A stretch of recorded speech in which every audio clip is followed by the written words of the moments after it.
So obviously we all know who Kong is. Kong is my little buddy. He's on my back. Hello, Kong. But how did he get to be? At first glance, he looks just like an ordinary monkey backpack that you buy with the Rec Room Plus, but he is so much more than that, I assure you. So how did I exactly find Kong? Well, it is a bit of a long story, except it's not that long.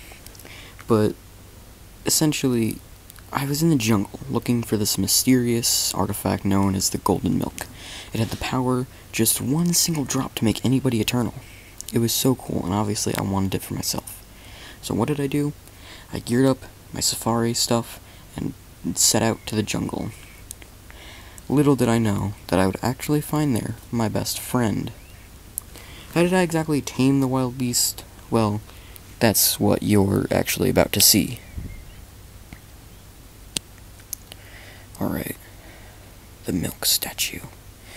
All I need to do is swap out this for the golden milk, and nobody will ever know the difference. I got this. Alright. I'm just gonna stick that in my pocket. It was a long, treacherous journey, hacking and slashing through all that grass with nothing but my machete and torch. I saw a couple of monkeys on the way. They looked quite nice. Derpy, even, one might say. There were very festive, not festive, but jungle-themed flowers everywhere. You could see they were very pretty. It was extremely rainy on this specific day, which made it especially hard to go through the jungle. But as I was walking, I did see a peculiar, very shiny red flower. It was so pretty and glowy. I just had to have it, I knew. If I couldn't find the golden milk, at least I could find that. I stuck it in my back pocket and kept going, hacking and slashing through different bushes and trees, with the rain falling on me from all angles. I keep seeing more monkeys. This one had a flower. How quaint. Next up, I went across the rickety bridge. It was extremely shaky and broken, probably because nobody had dared enter this jungle in a long time for fear of what would happen to them. Some of the ropes were broken, but across the second bridge, I see a monkey. He's quite different than the other hanging monkeys. He has this bored expression, even though he's surely seeing something he's never seen before. I got an idea. If that other monkey could have a flower, so could this one. I took out that beautiful flower, and I gave it to him. He could definitely use it more than I could. Knowing that I had just helped the monkey, I decided to keep going on my way. Would he ever really use it? I'm not sure, but that's okay. Stepping in, I saw what can only be described as a real sight.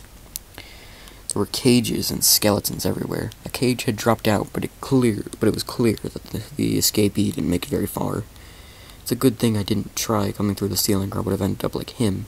Or maybe, even worse, I would have been hung in a cage like him. But no matter. They had done what I am now doing.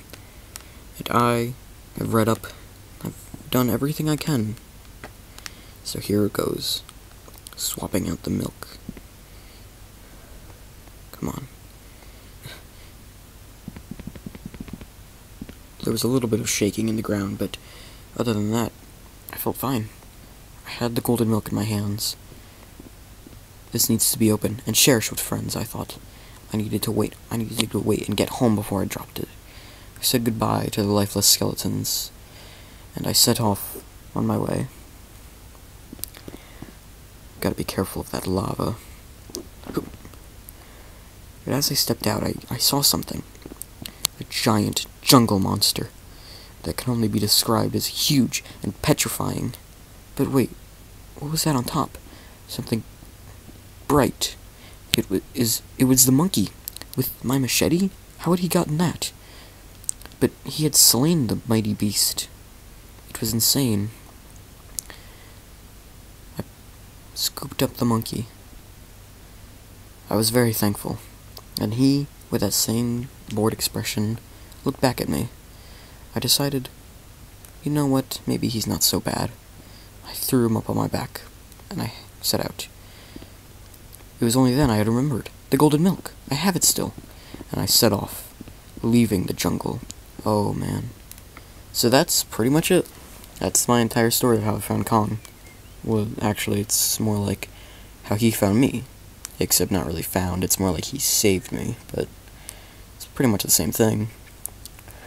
So, how did he exactly get the name Kong? Well, To show you that, for that, I just want to show you that that jungle monster had nothing on me. And the joke's on him, because I still have the golden milk and my torch. It's beautiful, really. I did have a sip of it, by the way, with some of my friends. One of those friends named Kong. But how did he exactly get the name? Well, to show you that, I will also have to show you this highly great simulation thing that I made. It's very realistic, and it's definitely not me just dressed up as my friend because I couldn't get my friend to be online. So, yeah. This is the story of how Kong was named.